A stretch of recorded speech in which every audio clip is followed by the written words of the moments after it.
শিলিগুড়ি মহকুমা পরিষদে সারা ভারত কৃষক সভার বিক্ষোভ, পুলিশের সাথে ধস্তাধস্তি। পঞ্চায়েতি ব্যবস্থার ভেঙে পড়া পরিকাঠামো, দুর্নীতি ও কৃষকদের ন্যায্য দাবির জেরে সারা ভারত কৃষক সভার দার্জিলিং জেলার পক্ষ থেকে শুক্রবার শিলিগুড়ি মহকুমা পরিষদ অভিযানের ডাক দেওয়া হয়। এই অভিযান ঘিরেই তৈরি হয় চরম উত্তেজনা।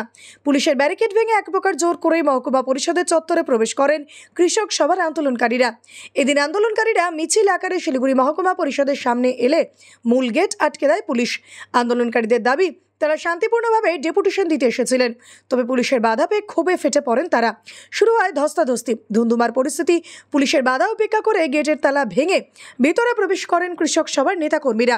কৃষক সভার জেলা সভাপতি ঝরেন রায় অভিযোগ করেন, মহকুমা জুড়ে পঞ্চায়েত ব্যবস্থা মুখ থুবড়ে পড়েছে, সেচ নালা সংস্কার নেই, কৃষি জমির সমস্যা মেটেনি, 100 দিনের কাজ থমকে রয়েছে, সাধারণ কৃষকরা চরম দুর্ভোগে পড়েছেন, অথচ শিলিগুড়ি মহকুমা পরিষদের সভাধিপতি নির্বিকার।